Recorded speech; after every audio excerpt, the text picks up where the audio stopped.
이동구 TV 오신 여러분 환영합니다. 저는 스포츠선 유동혁. 루키더 바스켓 이동환입니다. 자, KBL 룸앤팩트 2부 순서 시작을 해보도록 하겠습니다. 자, DB, KCC, SK, LG, KT 순으로 한번 가보도록 하겠습니다. 우리의 자랑 댓글우선 정책에서 댓글부터 소화를 하고 가도록 하겠습니다. 네, 주단택님이 KT가 지난 시즌 수비는 좋았지. 그래서 외국인 선수가 더더욱더 속도가 빠른 외국 선수가 필요하다. 라렌스 너무 느려. 트랜지션이 활발히 돼서 팀이 강해진다. KT 이제 다음 시즌 방향성에 대한 우리 단택님이 뭐 정확하게 말씀하신 것 같고 아마 서동철 감독도 이 부분을 중심으로 허훈 선수의 공백을 메우려고 하는 그런 플랜을 세우고 있는 것 같습니다. 그 부분은 KT 편에서 자세하게 말씀 갖다 드리겠습니다. 네, 그리고 민성수님이 DB 보상 선수 유현준 선수에 대한 냉정한 평가를 듣고 싶습니다. KCC 팬으로서 정말 매력적인 포인트 가드라고 생각했는데 이렇게 보내는 게 아쉽습니다. 이렇게 말씀해 주셨습니다. 이동희 씨 어떻게 생각하세요? 저는 일단은 이 패싱 게임이나 그러니까 어떤 되게 정통 1번으로서의 능력은 되게 준수한 선수라고 생각을 해요. 맞습니다. 시야도 좋고 센스도 좋고 이제 이런 부분이 있는데 결국은 이제 이 KBL에서 이제 이 1번 혹은 2번으로서 오른반이나 어떤 게임 어떤 플레이메이킹을 하는 가드로서 지금 시점에서는 좀 갖춰야 될 부분이 이 피지컬적인 부분, 수비적인 부분인 것 같아요. 왜냐면 이게 떨어지면은 결국에는 그 단점들이 자꾸 이제 부각이 되면서 경기력에 좀 영향을 미치는 상황들이 나오거든요. 근데 유현진 선수는 좀 거기에 해당이 되는 선수인 것 같아요. 그러니까 확실한 강점이 있는 선수고 재능이 충분한 선수인데 이 선수가 가진 약점들이 자꾸 부각이 되면서 이게 어떤 팀 전체 경기를 좀 악영향을 좀 주는 상황들이 좀 있는 선수다. 네, 그래서 향후에 이 선수가 좀 이제 더 좋은 선수가 되기 위해서는 선수 개개인들 스스로 아마 이 단점을 감추기 위한 어떤 노력을 좀 해야 될 것 같고 DB가 이제 영입을 하게 되는데 이 DB 팀 차원에서도 이걸 감추기 위한 어떤 노력이 좀 필요하다라는 생각이 좀 들긴 하더라고요. 일단 지금 상무 입대를 하지 않았습니까? 네. 했으니까 거기에서 그 부분을 충분히 자신도 알고 있을 거예요. 네, 잘 메워서 아주 좋은 가드가 됐으면 하는 그런 바람입니다. 네, 윤다님이 KCC 앞으로가 너무 기대된다 이렇게 말씀해 주셨는데 저도 다음 시즌 KCC가 어떻게 변할지 기대가 됩니다. 네, 저희가 또 이제 오늘 KCC 얘기도 좀 할 거거든요. 그래서 제가 한번 다뤄보도록 하겠습니다. 자, 일단 DB부터 한번 가보도록 할게요. 네, 자 DB 같은 경우 이제 두경민 선수를 결국 영입을 했고 어쨌든 두경민을 코어로 두경민, 김종규 이 두 명을 코어로 계속 이제 팀을 꾸려갈 텐데 무엇이 좀 바뀔까? 저희가 한번 좀 얘기를 좀 해보면 좋을 것 같아요. 그렇습니다. 지금 두경민 선수가 사실 이제 가장 좋은 건 뭐냐면 볼 핸들링을 하면서 수비도 나쁘지 않다 이 부분이고요. 일단 그렇죠. 공수 밸런스가 갖춰져 있다라는 부분이고 두 번째는 에너지 레벨이 굉장히 높다라는 부분이고 대신에 이제 메인 볼 핸들러로서 팀의 시너지를 미치는 부분들이 뭐 MVP 출신이니까 좋은데 더 정교하게 가다듬어야 된다라는 생각이 들고 특히 이제 DB 같은 경우에는 트리플 포스트 이상범 감독은 트리플 포스트가 아니고 강상진이 이제 3번으로 이제 분류를 하고 있지만 트리플 포스트를 어떻게 잘 활용을 하면서 두경민이 같이 득점을 해주고 어시스트를 해주느냐 이 부분이 되게 중요해요. 네, 그렇습니다. 그러니까 이 두경민 선수가 이제 가진 이제 장단점들이 있지만은 그러니까 강점 같은 걸 말씀하실 때 좋은 어떤 활동량 그리고 수비에서 사실 이 선수가 골격이 크다든지 상대 가드들을 잡아먹을 수 있는 신장을 가지고 있는 것은 아니지만 발이 굉장히 빠르기 때문에 그 사이드 스텝을 가지고 민첩하게 쭉쭉쭉 쫓아다니고 로테이션 수비하는 게 사실은 팀 전체 수비에 되게 좀 긍정적인 영향을 줄 때가 진짜 많아요. 그렇기 때문에 이 선수는 수비에서 뭔가 약점 있는 선수로 분류되기는 좀 힘든 어떤 선수이고 공격적인 측면에서는 이제 사실은 어쩔 수 없이 계속 허웅과 좀 비교를 해야 되는 이런 상황인데 허웅과 비교를 했을 땐 역시 이제 2대 게임에 의해서 어떤 이제 롤맨에게 어떤 볼을 투입하는 어떤 이제 패스라든지 대부분 사실 점프 패스가 좀 많죠. 이 선수 같은 경우는 그런 패스들 점프 패스라든지 혹은 이제 옆에 있는 윙자원들에게 주는 패스 사실 이게 굉장히 특출나진 않지만은 그냥 가드로서 해야 될 플레이들을 쭉쭉쭉 해주는 면이 있거든요. 다만 이제 허웅 선수 같은 경우는 아무래도 윙이다 보니까 조금 더 이제 본인의 어떤 득점에 조금 더 이제 주력이 되어 있는 부분이 있어서 그 부분에서 차이가 확 갈릴 것 같아요. 그래서 저는 개인적으로 이제 그러니까 특히 이제 김종규나 강상재 같은 선수들이 확실히 영향을 좀 받을 것 같은 게 허웅이 있는 시스템 안에서는 허웅의 어떤 이제 허웅이 코트를 넓게 스윙하면서 어떤 이 선수의 어떤 스팟업 득점을 만들어주는데 좀 집중을 이제 하는데 이제 김종규나 강상재가 스크리너 역할을 한다든지 혹은 이제 어떤 트리플 포스트 활용할 때 강상재가 2대 핸들러 역할 좀 해주고 이런 데 집중이 됐다면 두경민과 합을 맞출 때는 이 선수들이 어떤 스크리너로서 어떤 능력 그리고 직접적인 픽앤팝, 픽앤롤 득점이 좀 많아질 게 분명하거든요. 맞습니다. 예, 이렇게 됐을 경우에 이제 저희가 지난주에 말씀드린 대로 좀 어떤 파생 효과가 좀 두경민 선수의 직접적인 파생 효과가 좀 늘어날 수밖에 없는 부분, 이 부분이 좀 기대가 된다고 말씀드릴 수 있을 것 같아요. 그렇습니다. 그래서 두경민 선수 같은 경우는 이제 허웅 선수 슈팅 효율이 굉장히 좋은 선수이고 오프볼 움직임이 두경민 선수보다는 좋은 선수예요. 좋은 선수인데 두경민의 강점은 뭐냐면 상대 수비를 갖다가 파괴하면서 크리에이팅 능력이 있다라는 거고 그쵸. 거기에 따른 이제 롤맨들에 대한 그 볼 배급이나 또는 뭐 외국인 선수와 2대2 공격 또 거기에 따른 이제 시너지 이런 부분들이 좀 잘 나타나는 그런 선수이기 때문에 근데 거기에서 이제 효율성을 좀 극대화시킬 필요는 있죠. 그러니까 기복이 살짝 있는 그런 타입의 선수니까 이제 그 부분만 해결을 하면 될 것 같은데 DB에서 뛰어본 경험이 많은 선수고 그리고 DB에서 MVP를 받아본 선수이기 때문에 그리고 김정규 선수와의 뭐 호흡은 준수하지 않습니까? 그렇죠. 그렇기 때문에 두경민 선수가 DB에서 굉장히 좀 뭐랄까 유의미한 코어로서 유의미한 그런 역할을 할 수 있을 것 같다라는 생각이 듭니다. 네. 네. 이제 하나만 조금 덧붙이자면 네. 저는 또 중요한 것이 DB는 두경민 사용법을 아는 팀이라는 그렇죠. 거예요. 이게 굉장히 중요해요. 심지어 이상문 감독님도 두경민 선수를 MVP로 직접 올려놓은 감독님이지 않습니까? 그러니까 두경민 선수가 가스공사 했을 때 아쉬운 것은 뭐 이제 부상 여파도 있겠지만 이 선수의 샷 셀렉션이 좀 과도하게 약간 무리한 부분이 있었어요 분명. 사실 이게 영향을 미쳤고 팀에 오히려 조금 부정적 영향을 줄 때도 많았는데 이상문 감독님은 두경민이 어떤 선수고 이 선수의 장단점을 너무 잘 알기 때문에 이걸 어느 정도 이제 컨트롤이 제 생각에 통제가 조금 될 것 같아요. 약간 무리한 샷 셀렉션. 예, 경상도 사람이라 발음이 샷 셀렉션에서는 어느 정도 이제 조금 예전 수준으로 가장 좋을 때의 수준으로 이제 제어가 될 것이기 때문에 조금 더 긍정적으로 바라볼 수 있지 않나라는 생각을 좀 하게 됩니다. 그 두경민이 들어가면 두경민 체제를 어느 정도 이제 변화를 시켜줘야 되거든요. 이제 그 부분을 굉장히 좀 잘 알고 있는 어떤 그 뭐 감독이고 또 DB의 어떤 팀 시스템도 그렇게 살짝 변할 수 있다. 이렇게 저도 뭐 생각이 들고 그리고 지금 일단 가장 중요한 건 뭐냐면 두경민이 들어오면서 이제 DB 어떤 가드진이 약점에서 뭐 완벽한 강점까지는 아니어도 강점으로 좀 변모했다. 그게 이제 두경민, 박찬희, 뭐 정호영, 이준희 이런 중심으로 로테이션을 원활하게 꾸릴 수 있다라는 부분이잖아요. 그렇죠. 예. 아무래도 두경민이 이제 허웅에 비해서 조금 더 전체적인 플레이메이킹 자체가 되는 선수다 보니까 어떤 선수를 옆에 붙여도 사실은 괜찮은 어떤 그런 그림이 나올 수 있다는 거죠. 사실은 이제 두경민이 이제 정호영이나 이준희, 사실 정호영, 이준희는 조금 더 공격적인 선수들이거든요.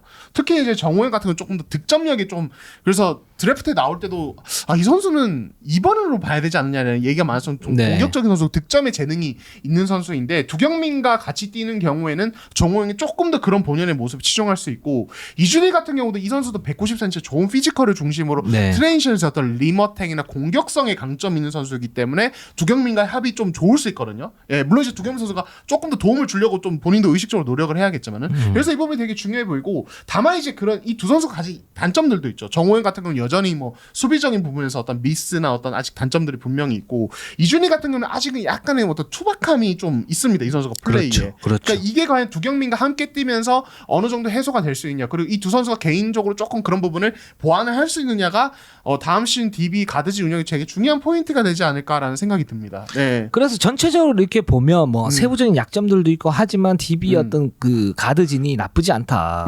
오히려 이제 미세하지만 강점으로 작용할 가능성이 굉장히 높고 그런 의미에서 외국인 선수 1옵션 외국인 선수를 어떤 타입의 선수로 선택하느냐가 굉장히 중요할 것 같아요. 이 팀은. 그렇습니다. 예. 그러니까 저는 사이즈의 우위를 최대한 활용할 수 있는 외국 선수였으면 좋겠다는 생각이 듭니다. 사실 뭐 저희가 시즌 중에도 계속 뭐 이동현 기자도 얘기하죠. 뭐 오노아쿠라든지 그렇죠. 이런 타입의. 그러니까 결국에는 이제 이런 이제 세 명의 어떤 장신장으로 동시에 코트에는 내세운 라인업은 그 사이즈의 우위는 무조건 가지고 가야 이점이 있는 거예요. 그거를 가지고 가지 못하는 어떤 트리플 포스트는 사실은 의미가 없거든요. 그렇죠. 스몰 라인업을 돌리는 것보다 뭐 트랜지션도 느릴 수밖에 없는 거고. 그렇죠. 뭐 수비에서도 외곽에서 구멍이 생길 수밖에 없는 거고. 그러니까 높이의 우위를 가지고 간 상태에서 그런 이제 약점들, 그러니까 트랜지션이라든가 수비, 외곽 수비 어떤 약점을 메울 수 있는 그런 트리플 포스트 자원. 이랬을 때 비교적 그 상대적으로 강점을 가지고 있는 거기 때문에 결국은 김정규가 뭐 물론 이제 포스트에서 어떤 지배력이 있기는 하지만 불안전하잖아요. 그렇죠. 그렇기 때문에 이 DB 같은 경우에는 어떤 멀티플레이어 타입보다는 수비가 굉장히 강하고 골밑 지배력이 있는 그런 뭐 정통 센터도 괜찮고요.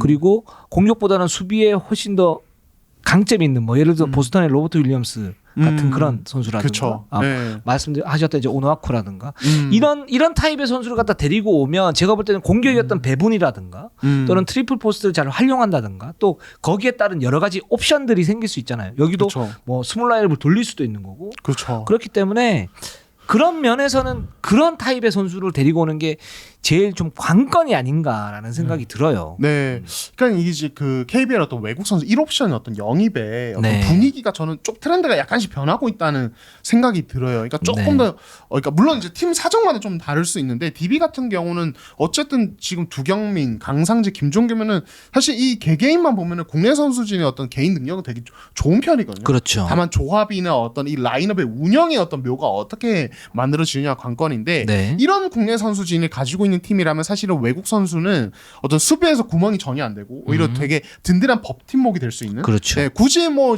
선수 예를 들어 조니 오브라이언트라든지 이런 선수처럼 자기가 조금 더 많은 샷 셀렉션을 가지고 가고 네, 자꾸 나오네요. DB 할 때마다 샷 그 셀렉션 단어를 쓰지 마세요. 안 써야겠어요. 슈팅을 가져가고 득점에 치중하는 스코어러 타입이나 뭐 사이즈는 조금 작지만 뭔가 트레인션을 막 본인이 핸들러로 막 가져가고 막 이런 타입보다는 든든한 어떤 버팀목 같은 어떤 스타일이 오히려 좋은 것 같아요. 예를 들어서 LG 아셈 마레이라든지 이런 그렇죠. 이제 스타일들. 예, 그러니까 DB는 그런 선수를 영입해도 충분히 좋은 어떤 전력을 꾸릴 수 있는 팀이 아닌가라는 생각이 듭니다. 네. 그렇습니다. 네. 자, 그러면 KCC로 한번 가보도록 할게요. 예, KCC 같은 경우는 역시 뭐 이제 이승현 선수의 합류 효과에 대해서 좀 궁금합니다. 그렇죠. 호응 네. 선수도 같이 이렇게 합류를 했는데 일단 이 팀의 코어는 이승현과 호응이긴 하지만 이승현을 어떻게 활용하느냐에 따라 가지고 KCC의 어떤 성적의 키가 달려 있다. 그렇죠. 이렇게 볼 수 있을 것 같아요. 네, 그러니까 결국에는 뭐 사실 이제 두 선수가 같이 함께 입단했고 동일한 어떤 연봉을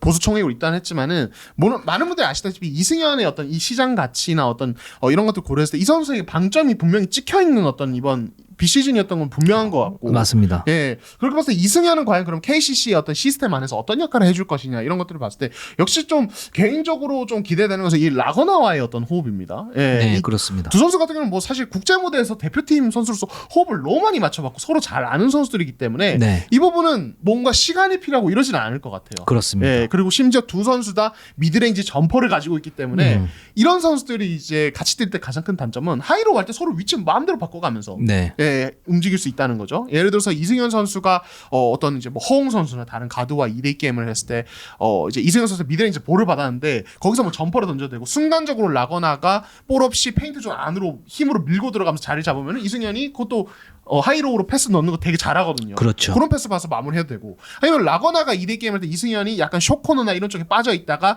마치 함준 선수가 하듯이 약간 트라이앵글을 만들면서 받아서 미드레인지에서 마무리해줘도 되고. 이런 식으로 서로 이제 롤을 스위치해주면서 약간 이제 갈 수 있기 때문에 이런 부분에서 좀 시너지 효과가 개인적으로 좀 기대가 됩니다. 네, 그렇습니다. 그리고 이승현 선수가 이제 입단식 때 했던 얘기 중에 강력한 힌트가 있는데 첫 번째는 뭐냐면 전찬진 감독이 자신을 영입하려고 했을 때 자신에게 맞는 어떤 패턴이나 이런 부분들을 상세하게 설명해 주면서 그게 너무 좋았다라는 그런 부분들을 하나 하고 두 번째는 이제 계속적으로 얘기하는 거지만 용수라고 그러잖아요. 용병 수비수. 그렇죠. 용병 수비수 같은 게 뭐 예를 들어서 그 스위치가 됐을 때는 할 수도 있죠. 근데 메인으로 하는 거는 이승현도 부담스러울 수밖에 없어요. 그럼요. 그럼 그게 이제 수비에서 그렇게 힘을 쏟다 보면 공격에서의 어떤 그 문제점이 생길 수도 있는 거고. 근데 KCC는 그 부분을 갖다 잘 알고 있고 라거나가 일단 있고 라거나의 또 굉장히 좋은 타일러 데이비스급 외국인 선수를 물색을 하고 있다 그래요. 이제 그런 부분에 대한 어떤 계획도 얘기를 해줬기 때문에 이승현이 여기에 대해서 KCC의 어떤 그 시스템을 굉장히 만족스러워한다 지금 상태에서는. 그렇게 되면은 이승현의 어떤 공격력이 좀 더 활발해질 수 있고 자기가 가질 수 있는 장점을 최대화할 수 있는 그런 시스템이 마련이 된다라는 결론이 나오지 않습니까? 네, 그렇습니다. 네, 그랬을 경우에 KCC가 이승현의 어떤 공격을 중심으로 또 이 선수가 뭐 개인 공격을 많이 하는 선수는 아니잖아요. 그러니까 개인 공격에 대해서 의존하고 거기에 대해서 하는 선수가 아니고 내추럴하게 수비 본능을 가지고 있는 선수니까 그렇죠. 팀원들과의 어떤 호흡도 굉장히 좀 잘 맞을 것 같다라는 생각이 네. 좀 들어요. 네, 그렇습니다. 그리고 이제 그래도 저희가 또 지켜봐야 될 것이 현재 가드진 구성과 과연 이승현의 합은 어느 정도로 좋을까? 네. 요거는 좀 지켜봐야 될 부분이라고 생각이 들어요. 그러니까 이제 이대영 선수랑 지난 시즌에 또 호흡을 맞춰서 굉장히 좋은 시너지를 냈었는데 네. 물론 이대영 선수의 어떤 플레이 스타일이 좀 독특하고 이 선수가 되게 공격적인 선수고 뭐 이런 건 사실이지만 둘이 또 호흡이 굉장히 좋았던 것도 팩트입니다. 네. 팩트이고, 근데 다만 지금 KCC는 어쨌든 이 2대2 부분에서 좀 더 공격적이고 자기 득점을 보는 선수들이 많기 때문에 네. 이 이승현 선수가 어떤 팝아웃 동작 통해서 어떤 이제 가드가 만들어주는 패스를 통해서 본인이 파생 득점을 만드는 어떤 효과가 어떨지는 좀 봐야 되긴 하거든요. 네. 김지한 선수도 그렇고 허웅 선수도 그렇고 조금 이제 본인의 득점을 창출하는 능력이 그쪽에 조금 더 포커스가 맞춰져 있는 선수이기 때문에 조금 더 지켜볼 필요는 있다. 예, 이런 생각은 들고 예. 그리고 또 큰 틀에서 뭔가 이제 좀 궁금한 것이, 그러니까 송교창이 4번으로 뛰는 KCC는 굉장히 스피드한 팀이었습니다.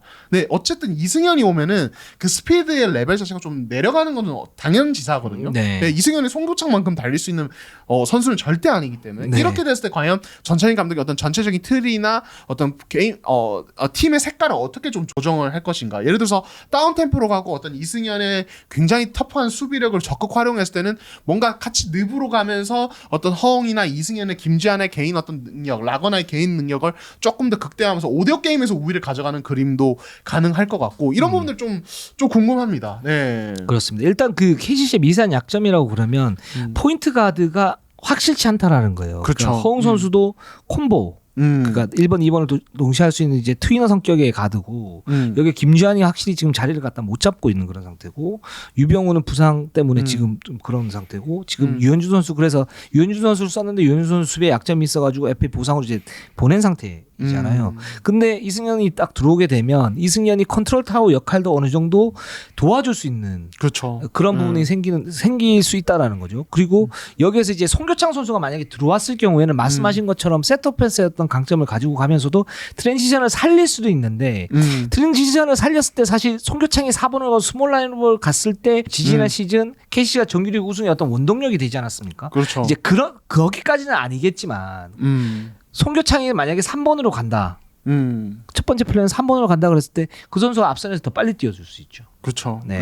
그리고 이승현이 체력적인 어떤 그 조절을 위해서 빠지고 송교창이 4번으로 가서 스몰 라인업을 형성을 한다. 그렇게 되면 KC의 지지난 시즌의 어떤 그런 원동력을 또 살릴 수는 있는 거죠. 그래서 이런 뭐 트랜지션 오펜스 전개 능력이 지지난 시즌보다는 떨어지겠지만 KCC가 거기에 대해서 그렇게 큰 약점은 아니고 오히려 강점도 될 수가 있다. 좀 이렇게 말씀드릴 수 있을 것 같아요. 그리고 박경상 선수가 무상 트레이드로 합류해서 베테랑 가드 추가를 한 명을 했다. 그러니까 이거는 이제 라거나나 이승현 선수가 이렇게 골 밑에 있고 거기에 대해서 상대의 어떤 집중 경기에 왔을 때 박경상이 뭐 한 10분에서 15분 정도 뛰면서 외곽에서 슛을 갖다 쏠 수 있는 그런 구조를 만들 수 있다라는 거죠. 네.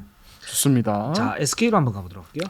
자, SK 같은 경우는 이제 이 외국 선수 2명이 모두 재계약을 하게 됐습니다. 자민 워니와 리온 윌리엄스가 재계약을 했고, 워니 같은 경우는 좀 이제 이 일본 리그에 오퍼를 받았습니다. SK 네. 잔류를 한 것으로 좀 이제 알려졌는데, 최근에 이제 이 외국 선수 시장에서 좀 이제 많이 이제 현장에서 언급되고 있는 이 일본의 어떤 이 머니, 예, 돈 네. 싸움입니다. 네. 예, 굉장히 많이 언급이 되고 있어요. 그렇죠. 네. 삼성의 아이자 힉스가 사실 이제 일본행 갈 가능성이 높은데 거기에서도 이제 삼성 측의 얘기에 따르면 지금 협상할 수 있는 금액의 액수가 아니다. 이렇게까지 얘기를 했었으니까요. 네, 네. 그렇습니다. 그리고 실제로 뭐 제가 지난주에도 뭐 언급한 션농 같은 경우도 네. 있고, 예, 제가 션농 하면서 얘기하자면 네. 션농은 이제 결국에는 일본 재팬머니 때문에 한국에 못 오고 있거든요. 네네네. 네, 그렇기도 하고, 그러니까 최근에 일본이 이 B리그가 좀 이제 자리를 잡으면서 네. 이 외국 선수 영입에 대해서 어떤 돈을 과감하게 투자하는 어떤 그런 경향을 보이고 있고, 사실 원래 예전 몇 년 전까지만 해도 사실 중국 리그와 중국 리그의 돈이 너무 커서 그렇죠. 우리가 영입을 못하는 뭐 이런 상황들이 있었는데,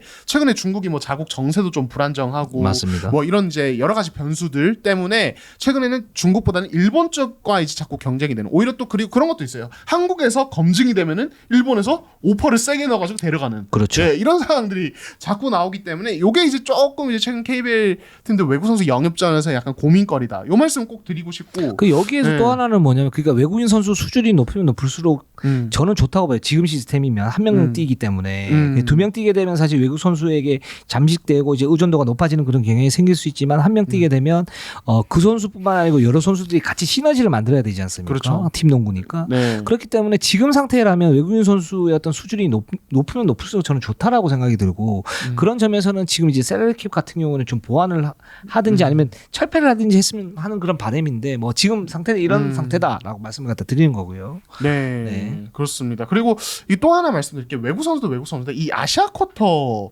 선수 영입과도 조금 이제 연관은 좀 있습니다. 왜냐면은 일본 같은 경우는 지금 필리핀 쪽에 아시아 쿼터 영입을 되게 적극적으로 하고 있는데 네. 이게 좀 현장에서 들리는 얘기로는 이것 때문에 필리핀 쪽이 조금 농구 협회가 좀 고민이 많다고. 그러니까 일본이 또 재팬머니로 내려가잖아요. 네. 근데 또 이제 우리도 지금 이제 뭐 조금 시간이 더 지나면 오픈이 되겠지만 지금 필리핀 쪽의 어떤 선수 영입이 이제 현실화가 되는 이런 분위기인데 이렇게 됐을 때 또 일본 비리 그것도 경쟁이 붙어버릴 수 있거든요. 이런 부분들이 좀 아무래도 향후에 어떤 각 구단의 오프시즌 선수 영입과 어떤 로스터 구성에 영향을 계속 줄 수 있다. 그래서 이 부분 좀 주목을 좀 계속 좀 해주시면 좋을 것 같고 또 하나는 SK가 조금 지금 고민거리가 될 것이 이 안영준의 공백입니다. 네, 안영준은 코어 오브 코어죠. 사실 그렇죠. 이제 SK가 지난 플레이오프 때 뭐 김선영 선수 잘했고요, 최준영 선수 잘했고 원희 선수 잘했지만 안영준이 보이지 않는 공헌도가 굉장히 높았다. 이건 전희철 감독 말이거든요. 할 정도로 안영준이 만약에 빠지게 되면 거기에 대한 어떤 공백을 메우는 거는 필수적이다. SK 입장에서는 그 비시즌 때 이 부분을 갖다 어떻게 메우느냐 이게 굉장히 중요한 그런 지금 이슈로 떠오르고 있습니다. 그래야만 SK가 2연패에 도전할 수 있는 그런 틀을 갖다 마련하게 되는 거죠. 그렇죠. 예. 이 안영준이 어떤 선수이고 어떤 강점을 가지고 있는지 저희가 뭐 정말 너무 많이 얘기를 했기 때문에 굳이 설명을 드리지 않아도 될 것 같고 관건은 이 안영준이 빠졌을 때 SK 라인업 운영이 좀 어떻게 될까인데 사실 김선영, 최준영 조합에 대한 의존도가 당연히 더 이 둘에 대한 의존도가 높아지겠죠. 왜냐면 안영준은 사실 그동안 뭐랄까요, 뭔가 소금 같은 선수였거든요. 소금? 예, 너무 상투적인 표현인가요? 아, 좋아요. 네, 너무 상투적인가요? 저는 상투적인 사람이기 때문에 좋아요. 네, 좋습니다. 네. 그러니까 이제 최준영이나 김선영이 약간 마라마 소스라서 한 번씩 약간 너무 먹기 힘들다. 약간 이렇다면은 네. 안영준은 딱 적당하게 간 딱 쳐줄 수 있는 어떤. 그렇죠. 예, 그래서 팀 경기력이 약간 이제 불안정한 어떤 샷 셀렉션 이슈, 슈팅 어떤 선수들의 어떤 슈팅 시도, 무리한 슈팅 시도는 이런 이슈들이 발생을 할 때 안영준이 굉장히 효율 높은 어떤 리머텍과 어떤 스팟업 3점으로 이제 공격을 좀 이끌어줬는데 이 선수가 없을 땐 결국에는 좀 그 안정감이 약간 내려가는 현상은 벌어집니다. 그리고 또 하나는 안영준이 무서운 거는 이 사이즈를 가지고 2, 3번을 다 오갈 수 있다는 거예요. 그렇죠. 심지어 4번도 한 번씩 볼 수 있고. 근데 이 선수가 빠졌고 SK가 지금 그 자리를 어떤 메울 선수 영입을 따로 뭐 하지는 않았기 때문에 그러니까 전반적인 높이가 좀 낮아집니다. 예. 그렇게 됐을 경우에는 뭐 다음 시즌 최성원 선수 복귀하겠지만 최원혁, 오재현, 이제 뭐 최성원, 김선영 그리고 홍경기 이런 이 가드진 어떻게 보면 약간 꼬꼬마 가드진을 좀 많이 활용을 하게 되는 상황이 벌어질 텐데 이렇게 됐을 경우에는 이번 시즌에 SK의 강점이었던 이 사이즈의 우위가 약간은 이제 좀 줄어드는 이런 현상이 벌어지기 때문에 SK가 그리고 전희철 감독이 이걸 어떻게 메우실지 저는 개인적으로 굉장히 궁금합니다. 맞습니다. 굉장히 좀 궁금하고 그게 이제 뭐 이제 스몰 라인업도 가능하고요. 또는 이제 허일영 선수를 그렇죠. 좀 더 활용하는 그런 방법도 있고 또는 저 최부경 최백을 활용을 하면서 좀 더 이제 이전이면 안영준, 최준영을 중심으로 한 어떤 그 트랜지션 좀 독특하죠. 그렇죠. 네. 스몰 라인업인데 높이가 갖춰져 있는 그런 위력적인 스몰 라인업이었는데 뭐 최부경이나 허일영이 만약에 들어오게 된다면 약간 좀 정통 농구를 이제 가는데 거기에서 디테일을 어떻게 추가를 하느냐 이 부분 그리고 그 조직력을 어떻게 하면 좀 더 다듬어서 사실 안영준의 공백이 정규리그에서 SK에 미치는 영향보다는 SK는 여전히 별다른 이변이 없다면 잘 할 수 있을 것 같아요. 뭐 압도적인 1위는 아니어도 3위 안에 들면서 계속적으로 이제 선두골을 위협하거나 하면 1위로 갈 수 있는 그런 조직력과 팀 컬러를 가지고 있기 때문에 근데 플레이오프에서는 힘싸움이 있을 가능성이 높고 그랬을 경우에 안영준의 어떤 공백이 생길 수 있죠. 그 정규리그 때 이 안영준의 그런 공백, 즉 플레이오프에서의 어떤 공백을 어떻게 메우느냐 이 부분이 SK의 어떤 숙제라고 생각이 들고 그 과정이 어떻게 되느냐를 지켜보는 게 SK 팬 여러분들한테 좀 흥미롭고 좀 만약에 잘 메운다 그러면 기쁠 것이고 그렇죠. 안 된다 그러면 약간 좀 고민될 것이고 이렇게 될 것 같습니다. 네, 좋습니다. 네.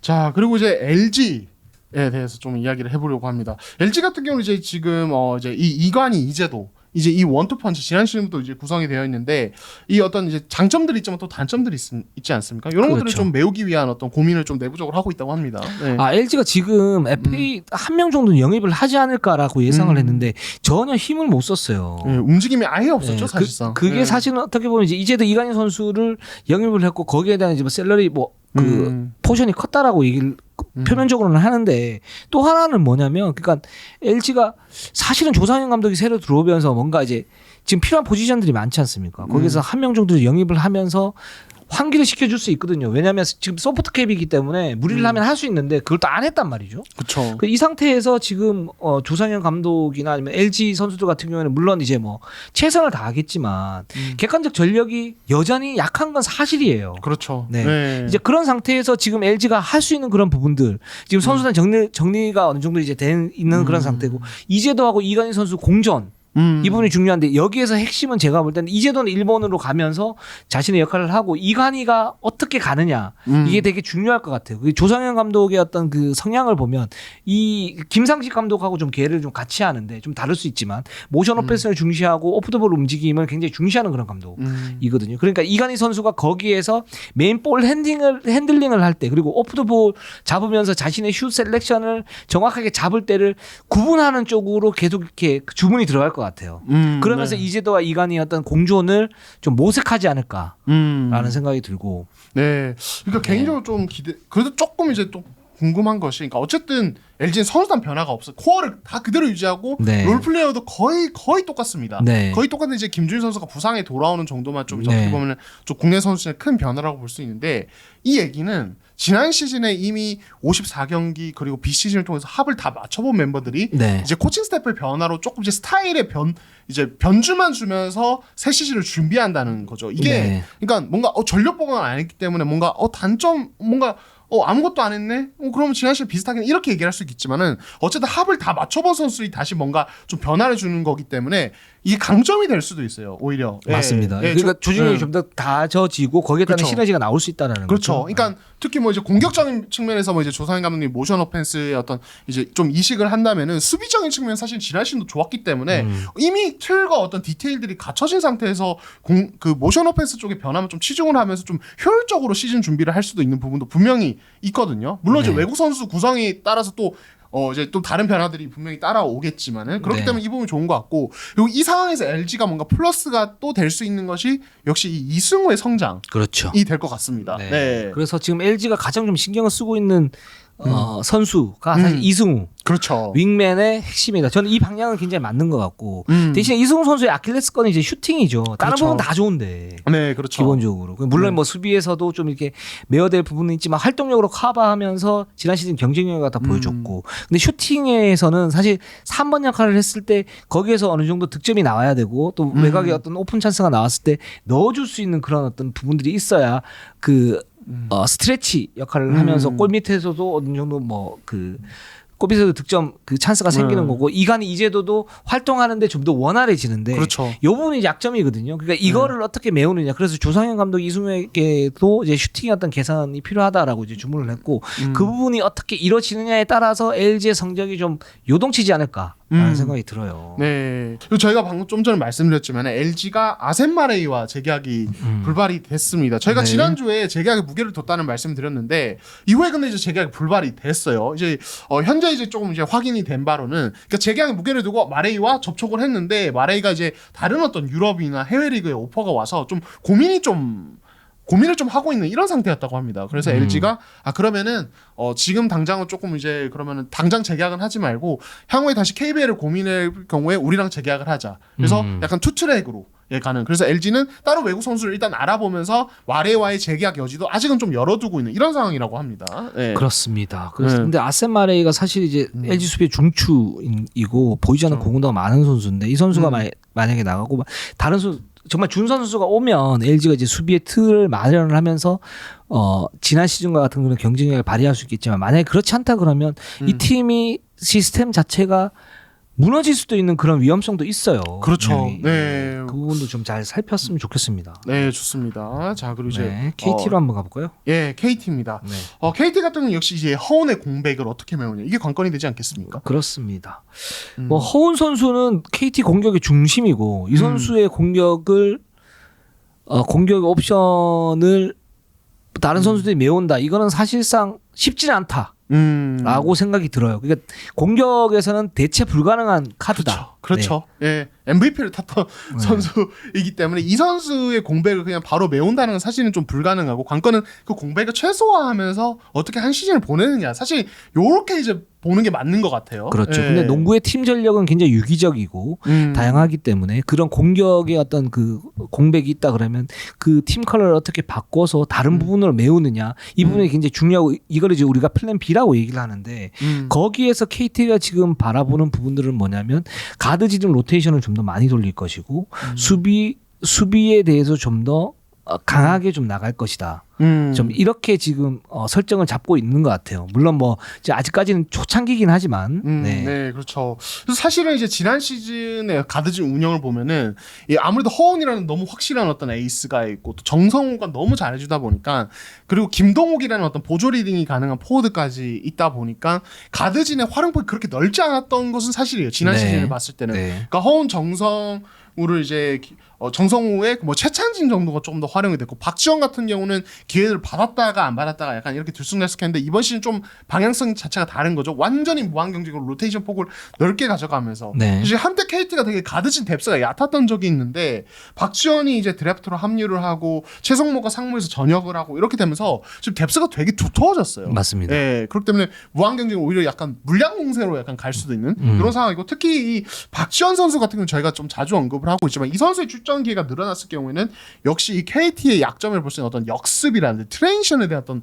기대감이 좀 올라가지 않겠습니까? 그렇습니다. KT 내부에서도 지금 박지원 선수의 성장에 대해서 지금 초점을 맞추고 있는 것 같아요. 뭐 정성우는 기본적으로 해줄 수 있는 부분은 다 해줄 거다. 그렇죠. 근데 여기에서 이제 변수가 되는 부분들이 이제 박지원 선수이고 박지원 선수가 슈팅 빼면은 다 괜찮아요. 특히 수비는 좋은 선수이고 KT 기조가 이제 헌 선수 빠졌을 때 그럼 수비를 갖다 메우고 수비 메우는 거에 어떤 실체는 2대2 수비 그리고 외곽의 어떤 압박 이 부분이고 이 부분을 잘할 수 있는 선수가 제격인 선수가 박지원 선수이기 때문에 그렇죠. 이 박지원 선수가 슈팅의 어떤 그런 기복만 좀 비시즌 때 메워준다면 KT의 그 가드진의 어떤 핵심 로테이션을 돌리겠지만 핵심으로 자리 잡을 수 있다 이렇게 판단을 하고 있고 그게 허운 선수의 공백을 메우는 공백을 최소화하는 어떤 카드가 되지 않을까 지금 이렇게 판단하고 있는데 이거는 저는 뭐 괜찮은 방향이라고 봅니다. 그렇습니다. 예. 그리고 가드진이 물량 공세를 간다면 역시 이 프론트 코트에서는 역시 양홍석, 하윤기 이 이제 대형 어떤 젊은 자원들이 중심을 좀 잡아줘야 되는데 역시 좀 뭔가 보완들이 좀 보완하는 것들이 필요하겠죠. 예. 아 그렇습니다. 그 양홍석 선수가 사실 플레이오프 때 좀 실망스러웠어요. 그렇죠. 그러니까 그래서 뭐 이 선수에 대해서 이제 잠재력은 있는데 지금 그 잠재력의 어떤 한계를 보이는 거 아닌가 뭐 이런 평가들도 있고요. 지금 솔직히 저는 이 선수에 대해서 그러니까 어떤 부분을 갖다 보완을 하긴 해야 되는데 그 어떤 부분에 대한 보완의 실체가 잡히진 않아요. 잡히십니까? 그러니까 어떻게 해야 될까요, 양호 선수? 근데 이제 그 당장 뭐 어떤 볼핸들링 기반의 뭔가를 갖추기에는 이게 단기간에 되는 건 아니라서 당장 다음 시즌 양호 선수 때 뭐 1대1을 더 하고 2대2 게임으로 뭔가 파생 공격을 하고 뭐 이러라고 하긴 좀 어렵고 그러니까 이제 저는 당장 지난 시즌에 뭐가 문제였나를 봤을 때 이 선수의 이 선수가 스파더 공격을 하는 위치가 너무 멀다 3점 라인에서 그렇다 보니까 그리고 미드레인지 게임이 없는 부분이라든지 이런 부분이 좀 보완이 되면 훨씬 좋아질 것 같아요. 그러니까 그 이제 KT랑 KGC 시리즈가 끝나고 나서 이제 또 그다음 챔프전이 진행되지 않았습니까? 근데 이제 제가 전희철 감독님과 얘기를 할 기회가 있었는데 전희철 감독님 그 얘기를 하시더라고요. 이 양홍석에 대해서 양홍석이 부진했기 때문에 이제 그 이야기가 좀 이제 같이 하게 됐는데 전희철 감독님이 양홍석의 어떤 이 공격 돌파 어떤 루트나 이런 것들에 대해서 우리도 어느 정도 준비를 해두고 올라올 경우에 챔프전 그래서 준비를 해뒀는데 그러고 4강전을 좀 봤는데 KGC가 그걸 똑같이 하더라. KG도 진짜 잘 알고 있더라라고. 그러니까 이거는 양홍석의 어떤 이 공격에서의 어떤 돌파의 스타일의 어떤 돌파 예를 들어 왼쪽 오른쪽이라든지 그 돌파하는 타이밍 그리고 뭐 예를 들어 베이스라인을 많이 판다든지 뭐 이런 어떤 특징들이 이미 다른 팀의 전력 분석통에 드러났다는 거죠. 맞아요. 네. 그렇다면 이제 다른 팀들이 그걸 알고 있다면 이제 그거를 이겨낼 방법을 찾아야 된다는 건데 저는 그 해법 중에 하나 미드레인지가 될 것 같아요. 왜냐면 이 선수가 3점이 되게 특히 시즌 초중반에 너무 좋았는데 이후에 이게 3점 경이 떨어지고 그 외에 이제 어떤 다른 공격 옵션들을 모색했을 때 볼 캐치한 다음에 드리블 돌파할 때 그냥 림으로 그냥 무조건 쭉 들어갑니다. 네. 그러니까 이 선수는 림어택의 어떤 특징을 가지고 있는 선수예요. 근데 KGC가 그랬던 것처럼 경기에 KGC와의 4강 플레이오프에 봤을 때 베이스라인이나 그 돌파 동작 그냥 미리 다른 선수들이 와서 헬프로 그냥 막아버리거든요. 네. 그러면은 거기서 깜짝 놀라서 이제 스탑하다가 피벗 밟다 그냥 볼 빼주고 공격 그냥 끝나버려요 거기서. 그럼 그 죽은 볼 다른 선수들이 하다가 그냥 공격이 그냥 무너지는 이런 상황들이 좀 자주 나왔었어요.